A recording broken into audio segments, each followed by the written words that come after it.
Hello, I'm Dr. Sam Hancock of the Emerald Planet and Emerald Planet TV. We come to you on a week-to-week basis from Washington, D.C. in the United States as we look around the globe in 144 different nations, looking for those 1,000 best practices, the technology, services, and products that are making a difference as we move through the 21st century.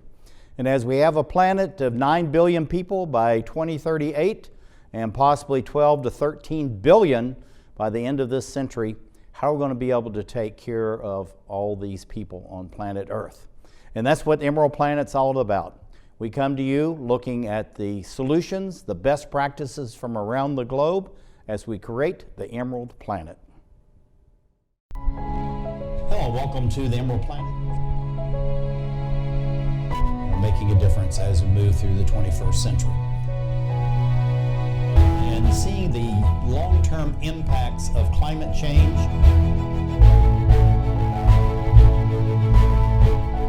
We're glad to have you. Thank you for being with us. Looking around the globe at different water projects, because water is life, and if we added water and oxygen is life.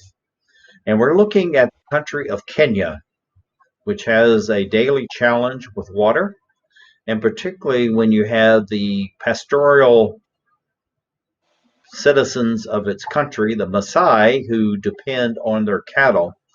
So in many of these villages, they have to not only have sufficient water for the citizens, but also for the cattle as well.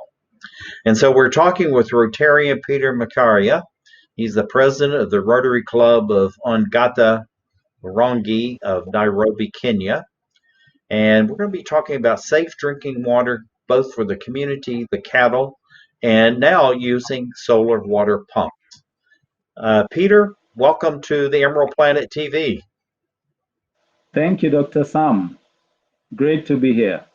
We're really glad to have you, and I tell you, the number of water projects that you have with your club is absolutely amazing. But tell us a little bit about the community where you have the safe drinking water, both for the citizens that live there and the cattle. Thank you, Dr. Sam. The Rotary Club of Ongata Rongai partnered with the RC Arizona Club in America to set up a project in an area called Marata Lake. It is within the Masai Mara Conservancy area, which is a very dry part of Kenya. And the communities there are predominantly cattle, they keep cattle, so they are nomads, and they depend a lot on water for both their animals and themselves.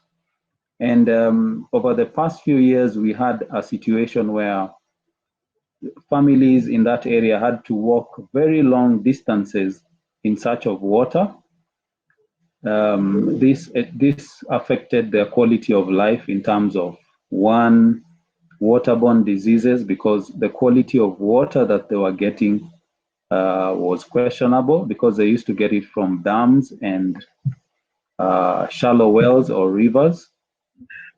So there was a very big problem of waterborne diseases. Secondly, the women in that community, because of walking long distances, were unable to take care of their other chores within the family. So that was a very big problem in that particular community. Yeah, and I want to have a couple of maps that I want to show here. One is the location of Africa, and through the satellites, now Africa is dead center as far as the global maps are concerned, which has never been in the past. And also, according to the chartographers, is that it's actually its proper size because of the satellite imaging. But the whole thing about Kenya being one of the main countries and a very stable nation, it's really important that we look at the projects that you have going there. And so your area is down towards Tanzania, the border between Kenya and Tanzania. And that's a very beautiful area of the country. But tell us about getting people involved, and why did people want to leave the cities and go out to a more rural area to be involved in a water project? The needs in that particular community are extremely, they had dire needs because that whole area that is towards Serengeti that you just showed, that is where if people know of the wild beast migration, it happens in that location. But what normally happens is most of the year, this is a very dry area. They only have rains probably twice a year, but other than that, it is very dry. So we realized there was a very big need in that part of the community. And the organization that we partnered with had a connection to our Rotary Club, that is Maasai Educational Research. We call it MAC. So they had, if you look at this picture, there is the founder who's in the red cap. He's called Maitame, Dr. Maitame. That is, he came up with a proposal to be able to assist this community because this particular project was going to help a huge group of people because it covers about 10 kilometers in terms of what it does. So, oh yeah, thank you for that map. So this shows the area of the project and what it is all about. So what happens is we are going to drill a borehole, set it up with a solar pumping system, and then do pipes that will cover a 10-kilometer radius. And these pipes will go to what we call water kiosks, which also have an area for animals to drink water. So it covers a community of about 5,000 people, which is huge for that kind of area. You Yes. know, and it's just amazing territory when you look out from this hill over on the plains. It's just an amazing place. But looking at the people that are involved in the drilling and as part of this program, are they most of them coming from the community itself, or are they from the surrounding areas? One interesting thing about this particular community, the Maasai, they believe that their sole duty is to take care of their cows, and they do not do what they consider manual labor. So a lot of these people that you see here actually had to be brought in from other areas to come and do this work that you can see being done here. So the contractor had to bring in people from the surrounding areas, not from within this community. Yeah, and the equipment is huge. I mean, it's really a major project. And when you look at the size of this drill to make the borehole, it's Yes, quite impressive. The amount yes, of labor and the technical expertise it takes yes. to do all this. But getting to the water, how do you find the source of water to start doing this type of drilling? Because you're way out in the countryside. So how do you Yes. actually find the source of the water that we're looking at right here? Normally, what happens is before the drilling is done, they do some assessment to confirm that indeed there is water where they're going to drill and the depth of that water before they start drilling. And you mentioned about the equipment. Actually, the contractor had a very hard time getting that equipment to where it was because of the terrain, a lot of hills, valleys, and it is mostly off-road. You know, that's Yes. So, it's really rugged territory. There's no doubt about that. And yes, that's a real challenge as far as any type of equipment is concerned. yes, But looking at the solar aspects of that, this is really introducing new technology into such a pastoral community. So why the selection of solar energy to pump the water? This particular area is blessed with a lot of sunshine, and electricity is far removed. So we looked at the options of doing electricity to this area, and it was going to be a bit of a challenge to this community. One, in terms of bringing electricity to this area, and secondly, in terms of maintenance of the electrical equipment and parts. Therefore, the contractor and all the project partners agreed that the best option will be a solar pump, which is slightly more expensive, but is ideal for this kind of situation because of the sun that is there throughout. And secondly, it does not require a lot of maintenance. Once it is set up, you're guaranteed at least 3 years of free running without any interference at all. So this was ideal for this location. Yeah, and it looks like that you actually fenced it properly to keep the animals out and anyone really messing with that. But actually Yeah. putting in the water lines, because this is going over to the tanks as far as distributing the water for the human beings and the cattle, which we can actually see in the background of this photograph. It looks like there's a lot of labor that was involved in this project. Yes, there was. Considering the piping, this water was going to be distributed through a 10-kilometer radius. It required a lot of digging, and there was a lot of piping that was laid, and it took quite a bit of time to have the infrastructure in place before we could actually do the water into the water kiosks. Yes, so it is a very huge area that this project covers. Yeah, 10 kilometers, that is a large site. But this tank is quite impressive. Being an old rancher myself, I must Yes, say this is a very nicely built tank to hold the water. Now, this is in yes, order to be able to water the cattle.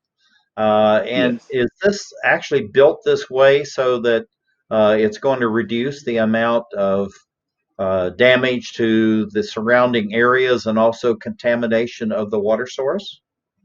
Yes, the main reason for doing this is to ensure that there is very little contamination getting in, and also in terms of evaporation, so that once the water is full, it can stay there for quite a bit of time. And as you can see, it is pretty wide. So a farmer with a big herd can still come and have his all his cattle and goats drink at the same time. And And then we to can, the left, you can see that is the water kiosk, the one that supplies not only this trough but also the community. now looking at the community, and we're going to go out on this image right here, why is it so important that they understand the water system? And we only have about 20 seconds left, Peter, so we have to be quick. Why is it so important to involve the community in this whole project? We believe in projects that are sustainable and that the community can be able to own, and they can be able to live with and ensure that they stay for a long time. So here you can see we are giving the community a brief about the water, how important it is for it to be maintained well so that it can serve them for a much longer time. And they themselves have appreciated the difference it has made, especially the women folk that you can see there. Those are the ones who used to walk for kilometers looking for water, but now it is at their doorstep. That's absolutely fantastic. This is Rotarian Peter Macharia. He's the president of the Rotary Club of Rongi of Nairobi. Thank you for being with us as we create the Emerald Planet. Thank you very much, Dr. Sam, for this opportunity to share. Great job. Thank you.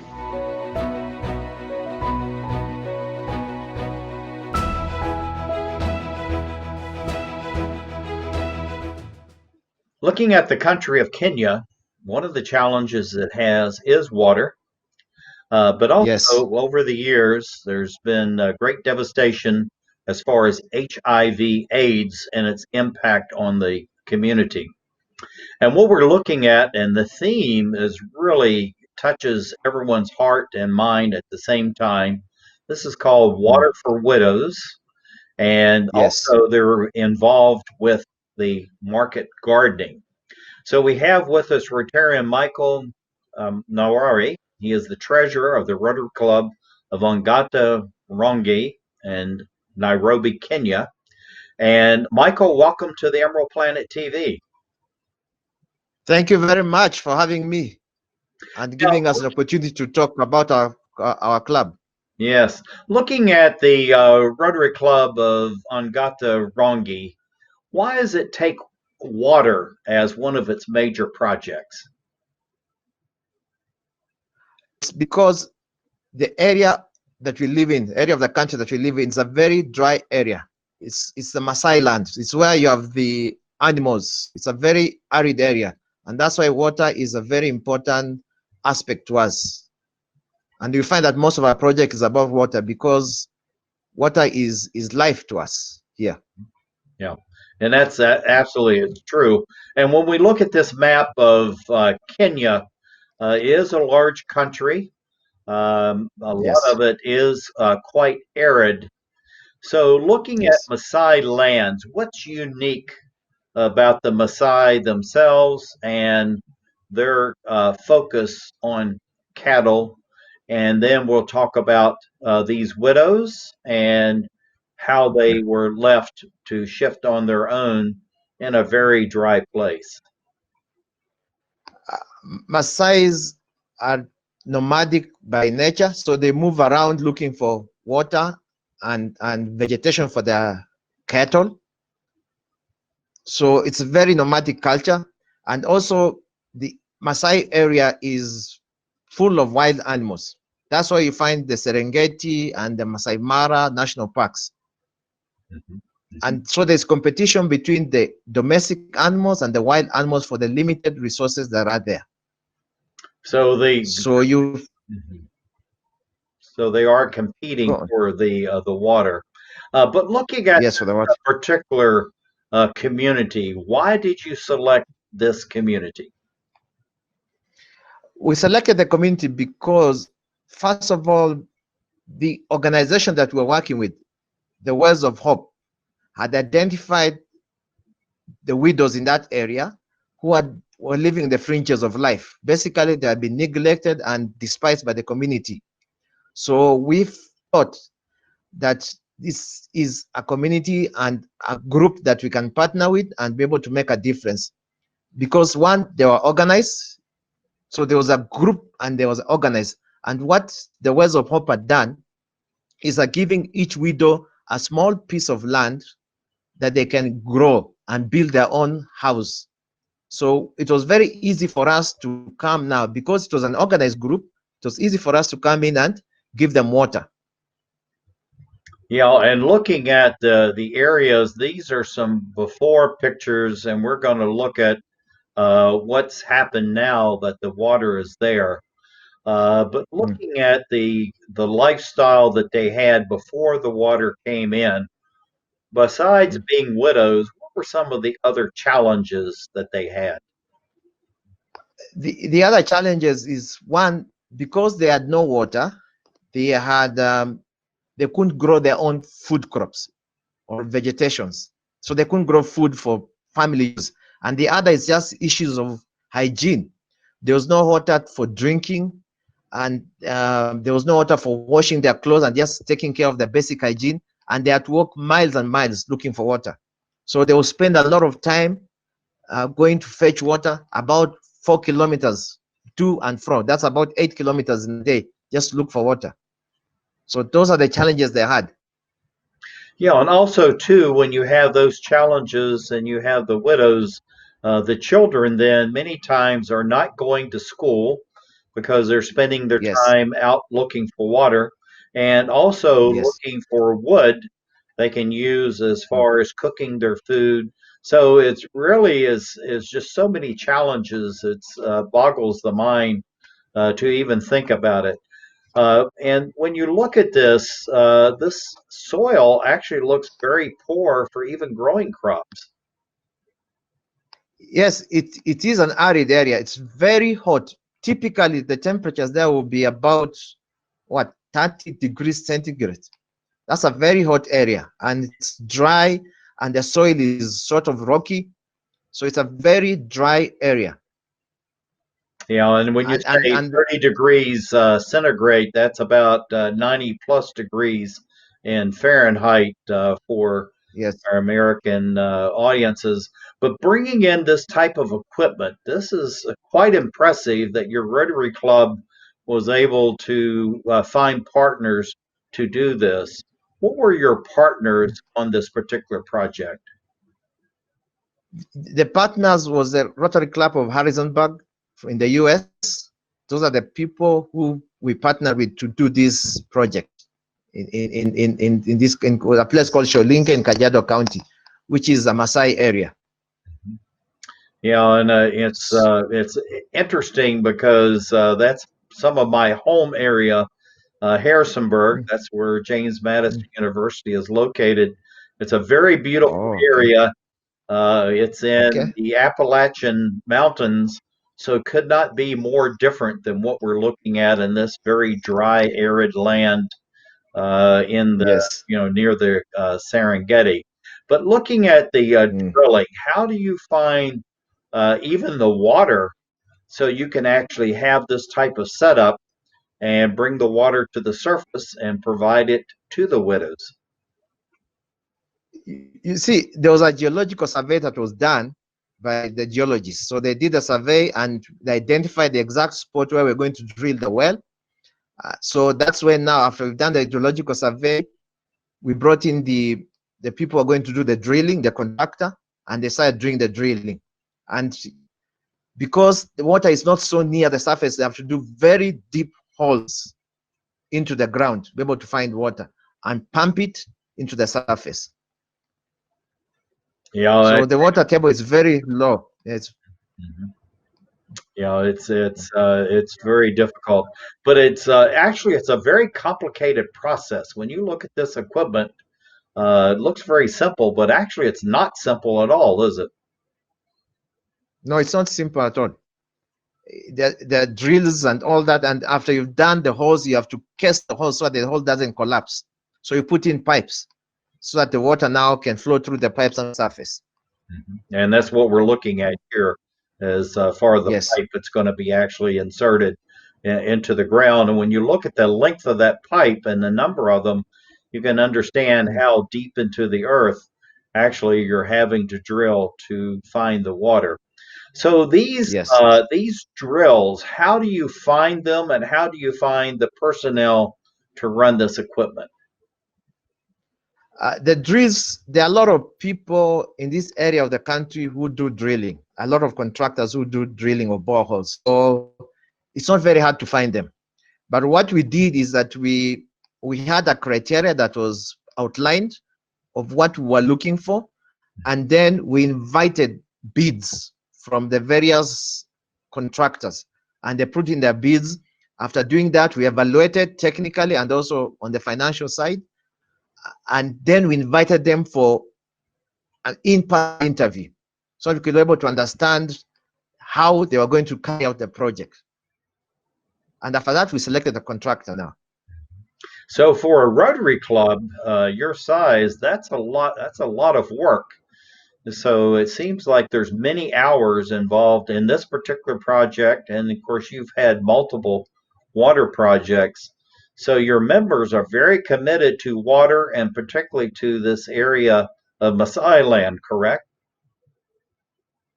Yes, we are, because again, we are located in Maasai land ourselves. So this is home for us.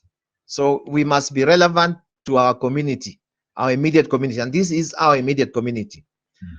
And if you look at the membership of our club, we have a lot of engineers also. So people who are well schooled and who are skilled in the area of water drilling.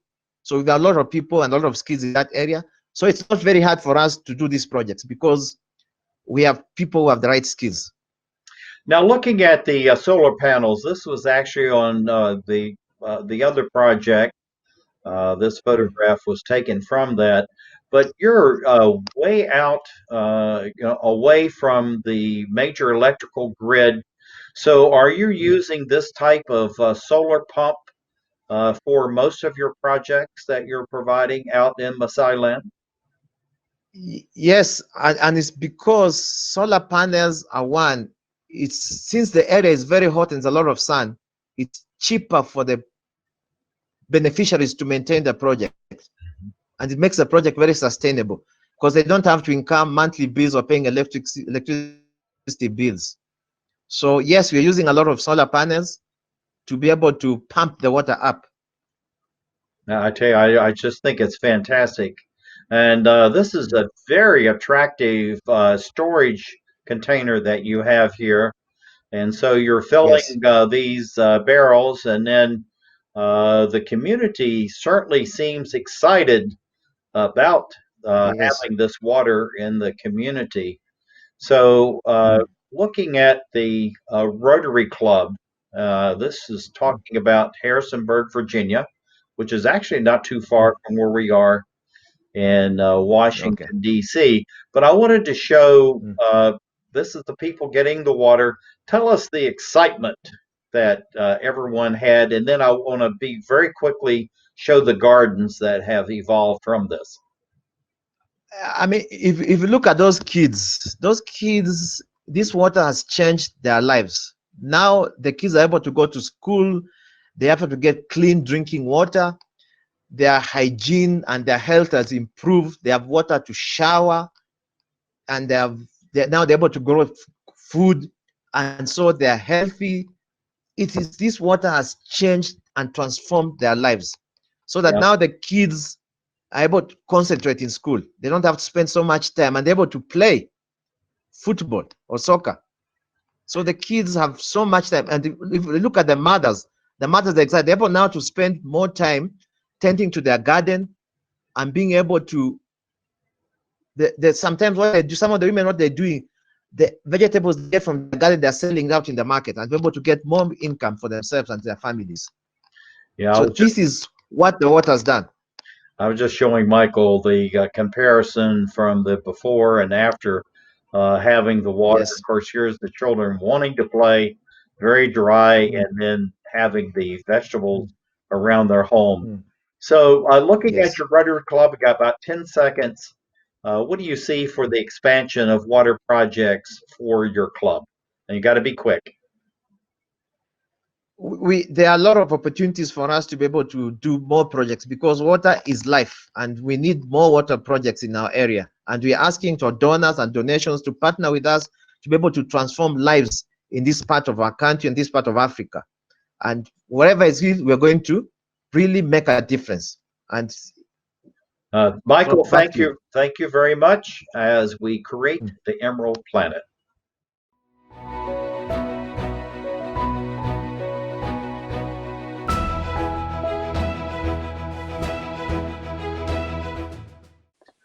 One of the greatest challenges that the country of Kenya on the African continent has is water. And of course, we know water is life. And so it's most important that the water supplies be identified and developed. The Rotary Club of Ongata Rongai of Nairobi, Kenya, has had a number of water projects, and one of those is most interesting in water harvesting. We have Rotarian Evelyn Macharia. She is the president-elect nominee for this Rotary Club of Ongata Rongai. And Evelyn, welcome to the Emerald Planet TV. Thank you very much for hosting me. It's a big pleasure and honor.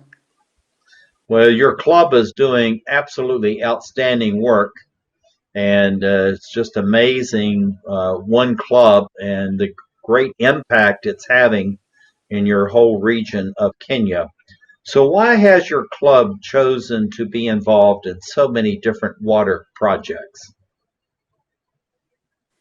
That is one of our main goals every year, to help communities and schools that have a shortage of water. And as a whole, it's part of the Rotary International focus, one of the main focus of Rotary International, water and sanitation. That's why we always take it Well, a step your club hard. is taking it to heart for all of that. Looking at the international sponsors you've been able to identify through Rotary International and also the countries, why is it important to the country of Kenya to have such outside sponsorships for water projects? We've been able to get to request outside sponsorships to speed up communities, to assist the communities that are in dire need of water. Most communities don't have access to water, and it takes a very long time for them to get. That's why we try to reach those communities which are disadvantaged. Now, you have a very interesting project, and I have this wonderful photograph. And this is about water harvesting. And this water is being used for sanitation and hygiene for the faculty members and the students. But why water harvesting? Most communities actually drill wells and they find their water that way. But you have a very inventive system here of capturing the rainwater as it comes off the roofs of the school buildings and then sequestering that in the storage tanks. How did you come upon this idea? Okay, it depends with the places. We found this was an urgent need, and it didn't need a lot of money to start with. Okay, drilling a borehole needs a large capital. So we decided as a starter to start with putting up a small tank for the school, which could help the students use it for toilet and also wash in the classrooms. Yeah, I tell you, it's just amazing. Look at this, and we're going to show some photographs of this because you don't normally see this type of project. But looking at the piping that coming off the roof with the gutters and the drain pipes, how is this very useful to the students to have this type of water? Okay, the reason we put the tanks was the students used to go long distances looking for water, at times even missing classes, and also the girl child was having a problem, didn't have that confidence when they had their menses. Most of the time they would miss classes. But this little water, with the tank that we put, we've been able to bring the girl child back to school. And also the whole performance has gone up because they don't miss classes going looking for water. They used to look for water, fetch water from unknown sources, which could bring, at times they would get illnesses like cholera, amoeba, and diarrhea. Yeah, they are able to concentrate in school. And looking at this too, it's very important for the young girls who are going into their teenage years to have an opportunity to be able to wash themselves. And what we learned over the years that oftentimes the young girls would be kept home, at certain times of the month. How has this water project actually helped to change that situation?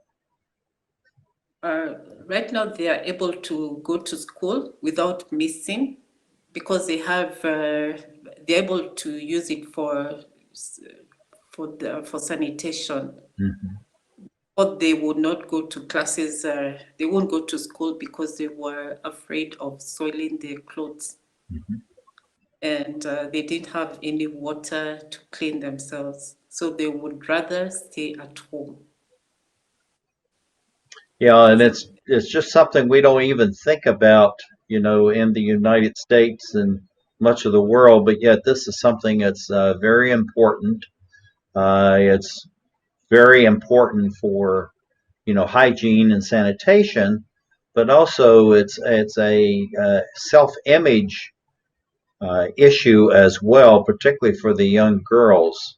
So having this water source that easily available at the school, how has that improved the attendance by the young girls? They've gained that confidence, and right now they've also the school performance has gone up, especially the girl child, because they are not missing any classes. Now, getting this type of situation using this water harvesting, uh, how did the Rotary Club come up with this idea? And also, what about the engineering to develop this, what seems to be a very simple project? Okay, the Rotary Club of Ongatarungai had a talk with the school, and they had to look for ways to get water. They had a very small tank that could not accommodate 2,000. They have about 2,000 students in the school, which that was too little. So they felt there was an urgent need of putting a tank. The Rotary Club got a donation from the district of $1,900, and they were able to put up a tank and gutters. This was done by one of our architectures, Rotarian Mugo. So actually the design of this, the architectural layout was actually created by a Rotarian. Okay, his work was just to oversee because it was urgent. It needed to be done urgently Oh, I see. Mm-hmm. because doing a big project takes time and it needs a lot of capital. So they chose this as something that was immediate, Mm-hmm. that needed immediate attention. But I believe you were saying though that a Rotarian actually designed this project for the school, correct? Yeah. Okay, that's absolutely fantastic. So you have multiple skills. Now you have two different tanks. We have the black tanks here, uh, the plastic ones, and then we have this in ground. Is this something that had been there earlier, and so Yeah, you're this is the connected one the that they water had. to this? Yeah, this was an old one that was there, but was not enough for the school. That is what they use. Oh, I So see. we So just this added actually up, expanded the capacity then for the school. yeah, it was Mhm. to expand the. Oh, that's fantastic. That's great. Now, this looks like it's something that people took great pride in, and you can see the students looking very proud along with the adults here. Tell us about the mix of people that were involved and actually installing this project at the school. Okay, you broke up a bit. I didn't. Please repeat. Yes. Tell us about the mix of the people that were involved in this project at the school. Okay, the project was done by the Rotary Club of Ongata Rongai, and it was assisted by the district of 9212. Mhm. Yeah. And so the financing and also the labor was all provided through the Rotary Club? Yeah, it was done through the Rotary Club of Ongata Rongai. I see. I see. Well, it looks like that you're sincerely branding this with the Rotary wheel, and Yeah. proud Rotarians are actually using the water that's been coming out. But it looks like this was really a celebration that you had for this particular school. So we're running out of time, Evelyn. What do you think is the long-term impact of having projects like this on water in other schools across Kenya? Long term, when we have water in schools, the students are able to go to school. The performance goes up, and also the girl child gets the confidence. They are able to. They don't miss their classes. Well, and also too, you help with the trees. Thank you very much for being with us. This is Rotarian Evelyn Macharia. Thank you for being here as we create the Emerald Planet. Okay, thank you so much.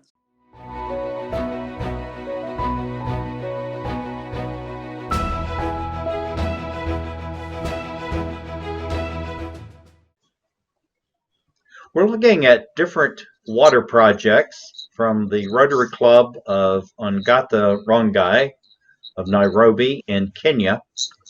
And we're looking at a very unique project that's associated with the Meru National Park and the protection of the local citizens from interaction with the elephants and the other large beasts within that area.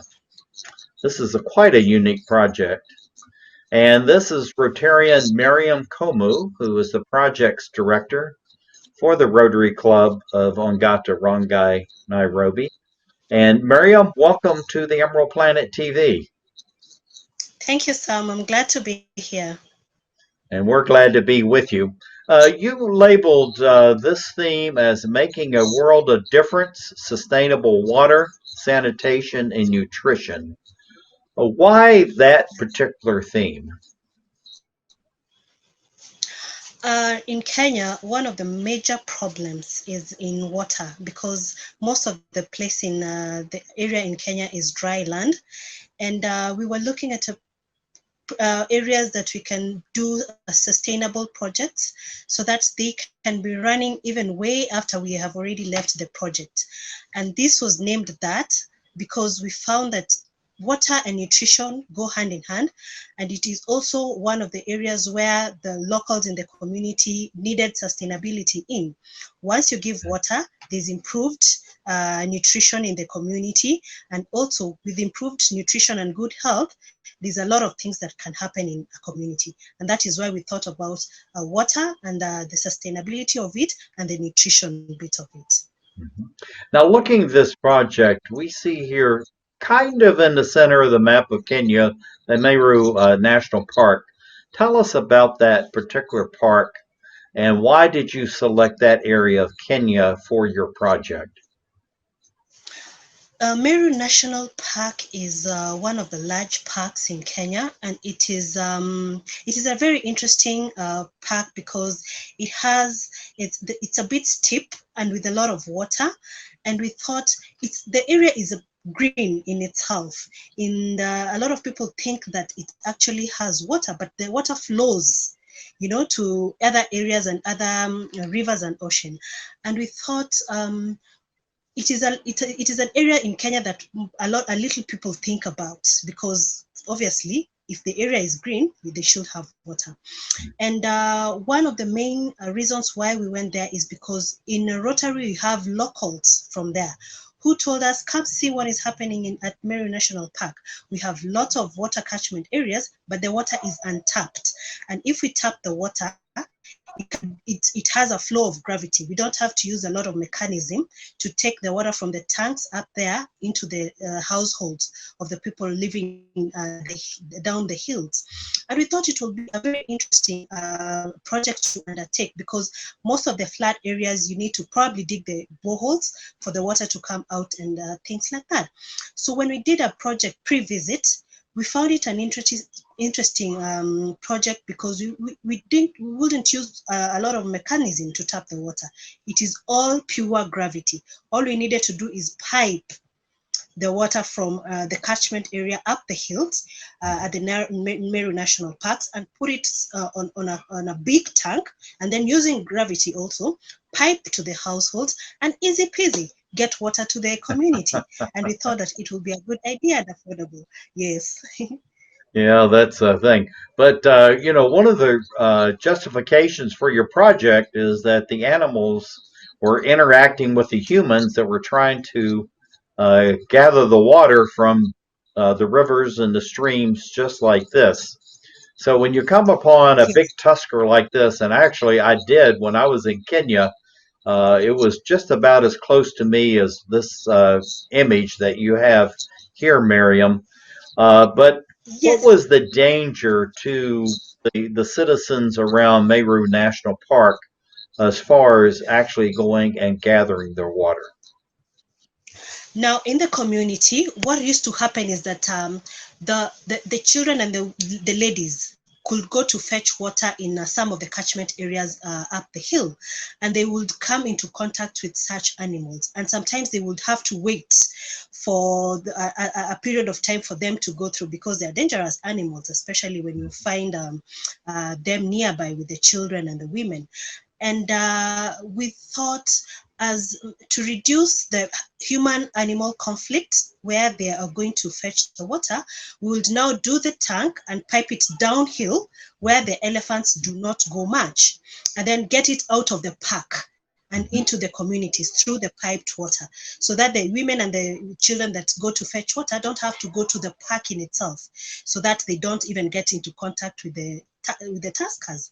And that was why the main aim of the project is to get them out of the national park itself, because there could be deaths as they go to reach out to find water. There could be injuries and stuff like that. And sometimes it will even take longer to get the water as they wait for the animals to pass by, because they usually have a path that they pass. And that was one of the main reasons why we needed to get it out of the national park into the community, so that they don't have to go and face the animals in the park. Yeah, and this is a very beautiful area, but it's obviously it's a long flow from the river going into the community when you have this much pipe involved and it's running by gravity.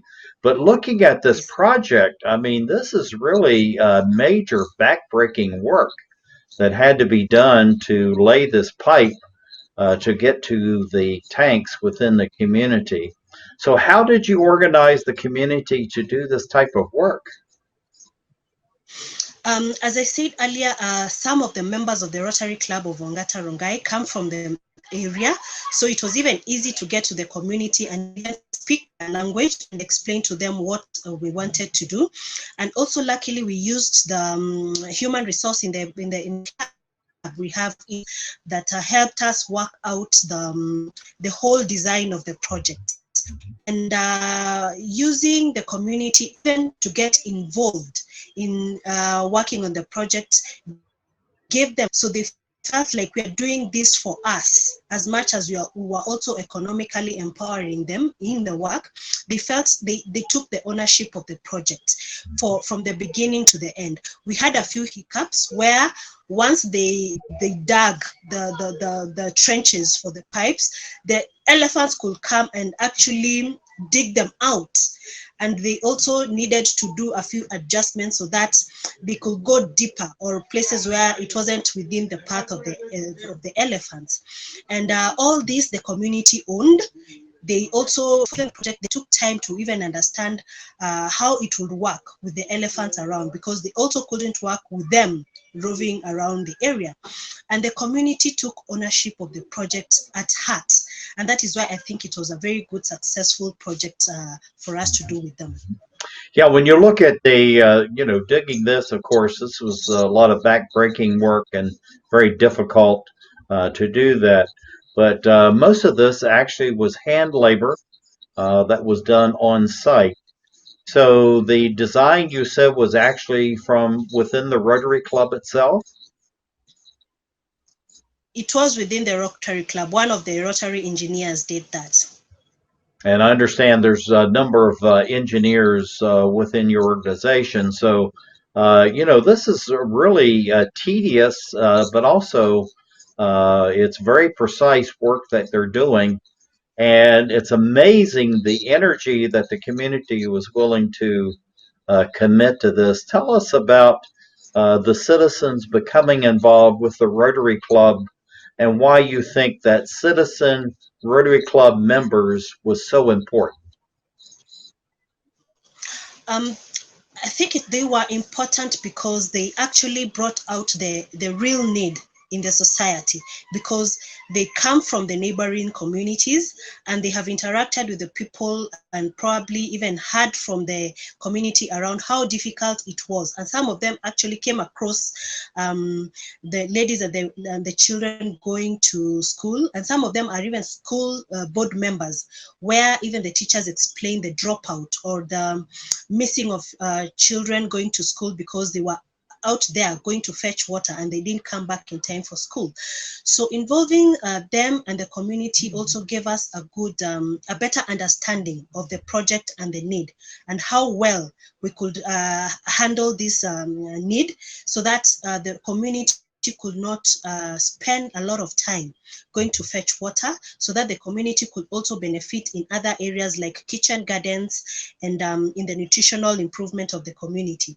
So the community, there's a committee from the area that is actually attached to the project, where they have a chairman and they have a treasurer and a secretary who sits with the other community members and discuss some of these issues, and then they report to us through the engineer who comes from the same area. And we have very different dialects and sometimes we cannot understand each other, but because we had an engineer who came from that section of the country, they were able to talk even in their own mother tongue, and also come to explain to us the need there, which worked to our benefit. Yeah, I tell you, this is actually very nice work when you look at this up close and personal. There was a great amount of pride that went into this, but also good expertise that came out of the community itself. And then also you had training for the youth within the community. So not only were they going to benefit from the water, but also they benefited from education, correct? That's correct. We undertook some training on how best they could utilize the water from the tank to be able also to economically empower themselves, like grow plants that they can sell and get little money from for their families, and also in the management of the project itself. For example, if they have to do some maintenance, they don't need to call us from 300 kilometers away to come and try and do the maintenance for them. So we had several kinds of training for also them to understand how the project works and how it can also benefit them in their livelihood. Yeah, I tell you, this really turned out to be a very large and important project. But also you could see the pride and the commitment from the local communities in order to be involved in all of this. And when you see this number of people turning out for an event, you know that it's critically important to them. And we're going to end on this, Miriam. We're running out of time. what do you see for the growth and expansion of your Rotary Club and other water projects over the next 5, 10, or 15 years? The club is We've got to be quick. We working only have on about really a few seconds. going big on the water project, and we plan on doing the same in other areas that probably we can use gravity, which is less expensive, and also dig as many boreholes around that can sustain a community, a big number of community members, so that we can also give good nutrition to them through the vegetables that they also grow from the community. And we are also planning that to do almost in every county a borehole somewhere, even in churches and in schools, so that they can also educate the children on the importance of wash, the hand sanitation, and all that. That's fantastic. Miriam Komu from the Rotary Club of Ongata Rongai, Nairobi. Thank you for being with us as we create the Emerald Planet.